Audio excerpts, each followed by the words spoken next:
It's another day in paradise. This is knowledge time. Welcome, alchemists. Today I'll be reading from the book, The Laws of Human Nature by Robert Greene. I'm currently in chapter 7. Soften people's resistance by confirming their self-opinion. The Law of Defensiveness. Part 2. Keys to Human Nature. From early on in life, we humans develop a defensive and self-protective side to our personality. It begins in early childhood as we cultivate a sense of personal, physical space that others should not violate.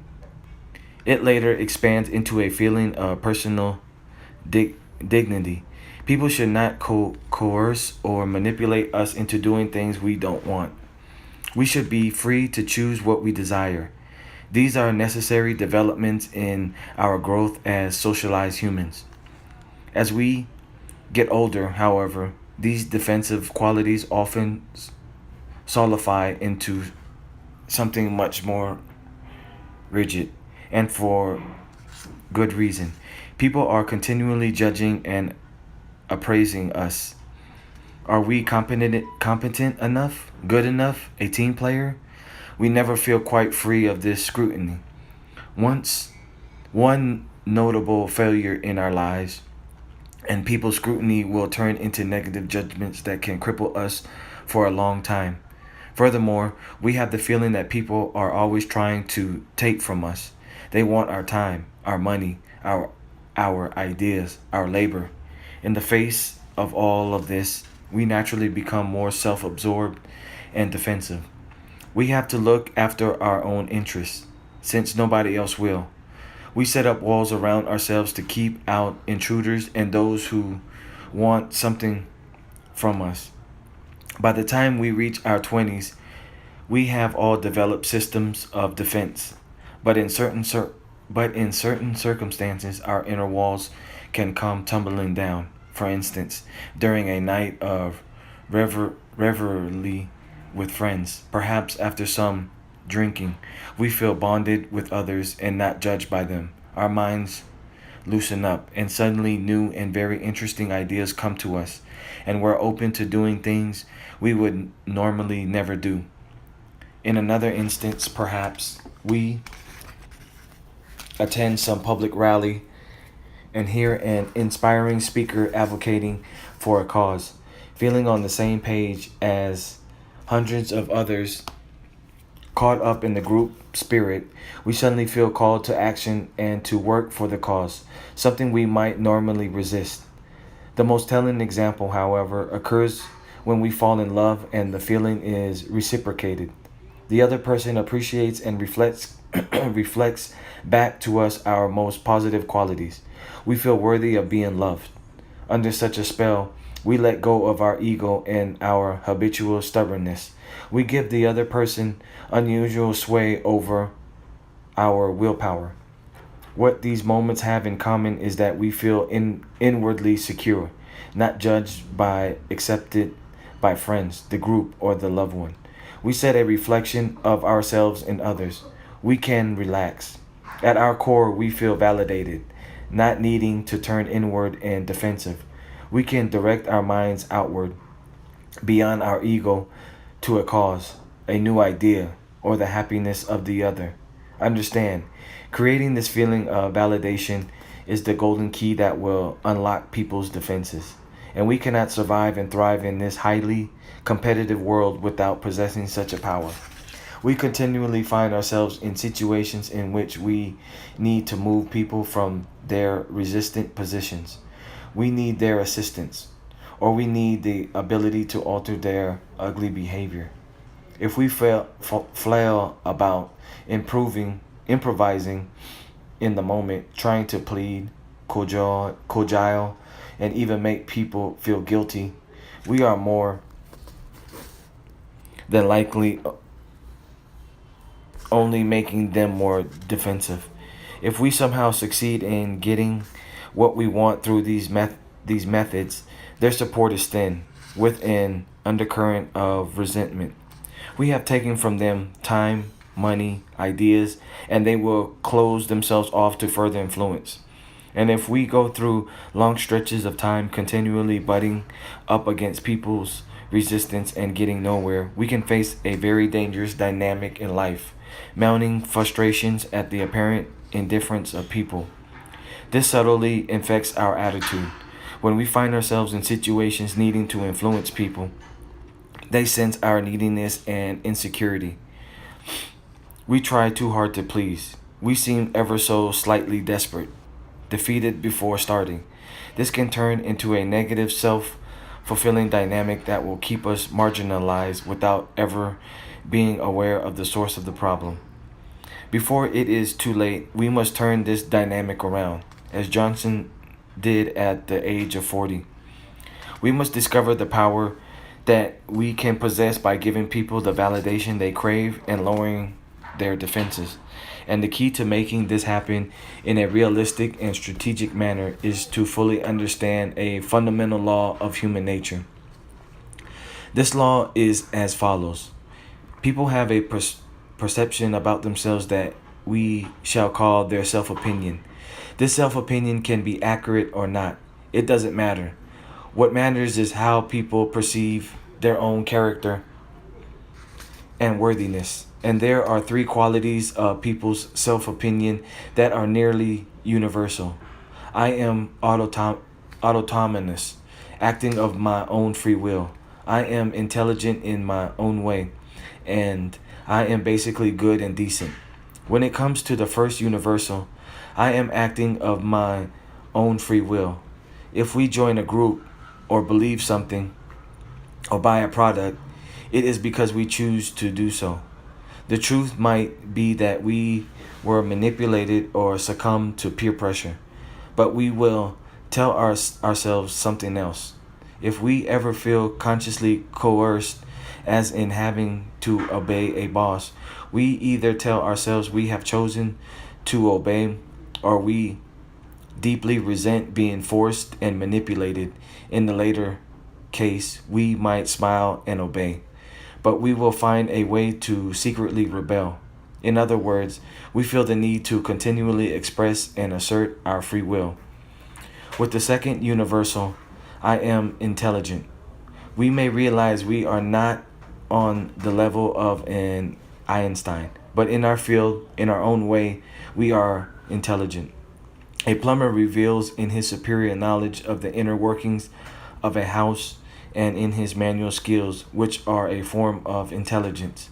He also thinks his political opinions come from solid common sense, another sign of intelligence, as he sees it. People are generally never comfortable with the thought that they could be gullible and less than intelligent.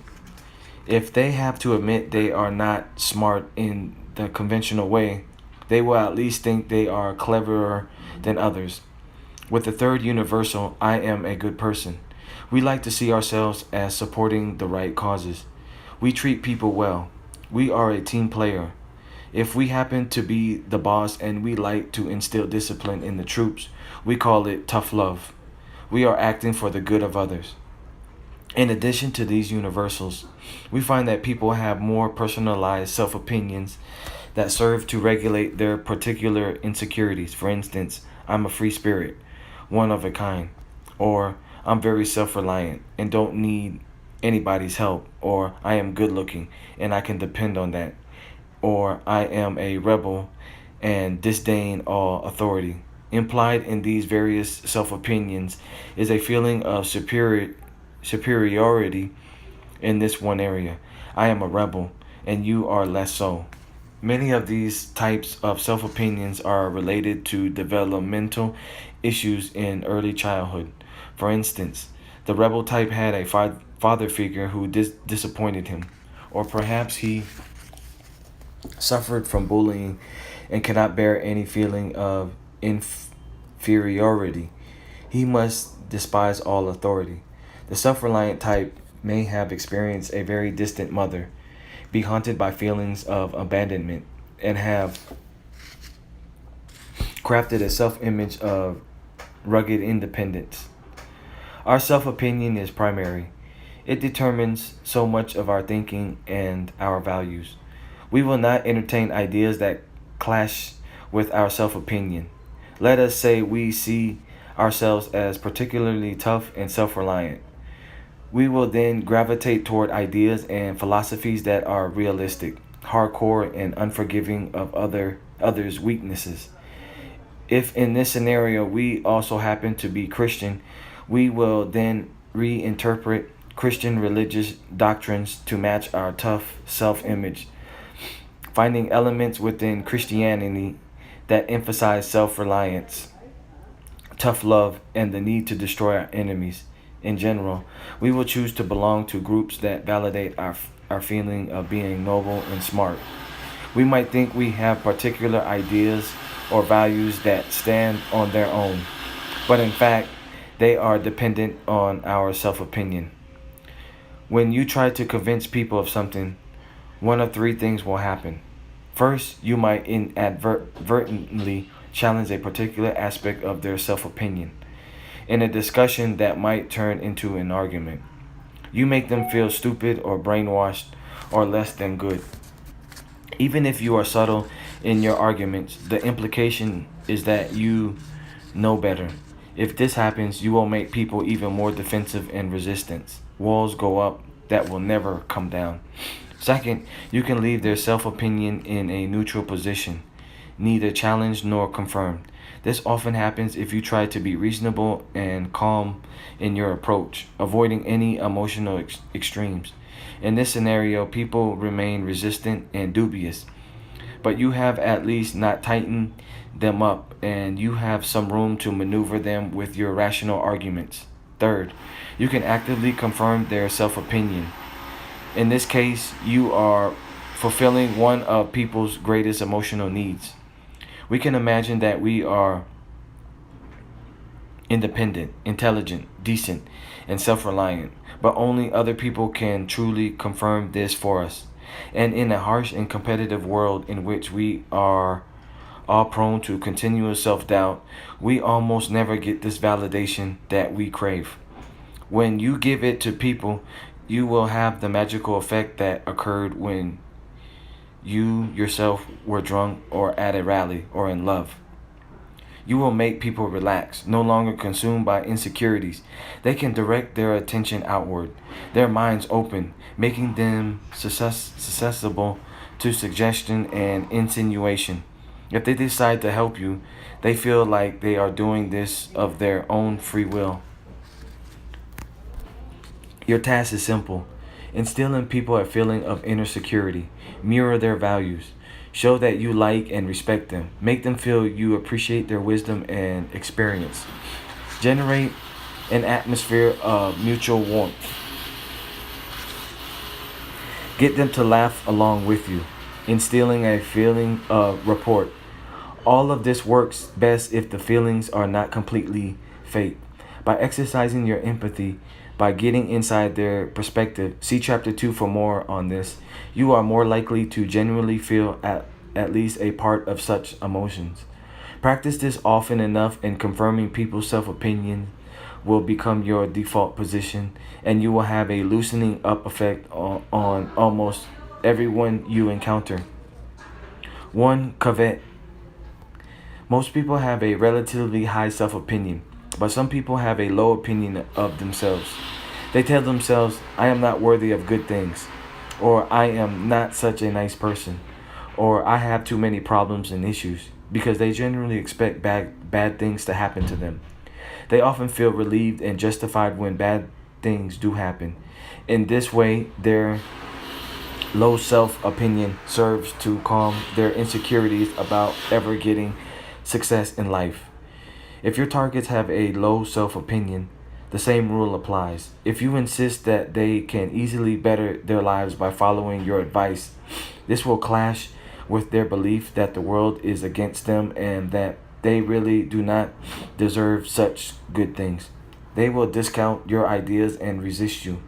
Instead, you must work from within their self-opinion, empathizing with the injustices in their life and the difficulties they have faced. Now, with them feeling validated and mirrored, you have some latitude to make gentle corrections and even apply some reverse psychology. See the section below. Finally, the greatest obstacle you will face in developing these powers comes from a cultural prejudice against the very idea of influence. Why can't we all just be honest and transparent with one another and simply ask for what we want? Why can't we just let people be who they are and not try to change them? Being strategic is ugly and manipulative.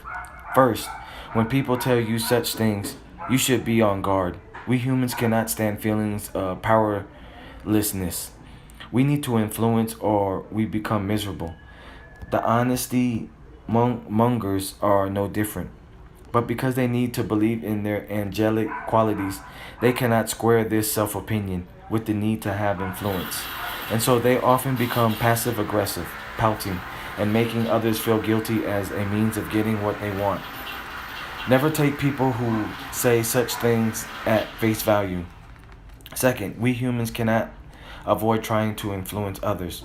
Everything we say or do is examined and interpreted by others for clues as to our intentions.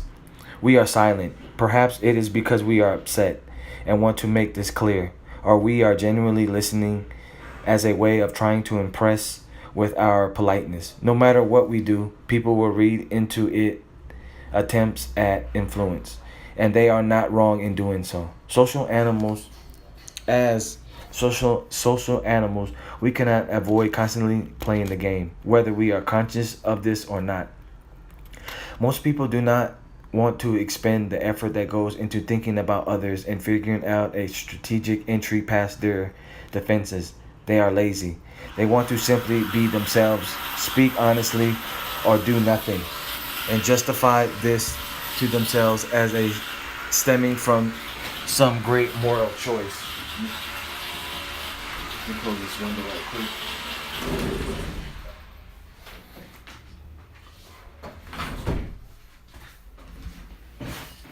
Since the game is unavoidable, better to be skillful at it than in denial or merely improvising in the moment. In the end, being good at influence is actually more socially beneficial than the moral stance. By having this power, we can influence people who have dangerous or antisocial ideas. Becoming proficient at persuasion requires that we immerse ourselves in the perspective of others.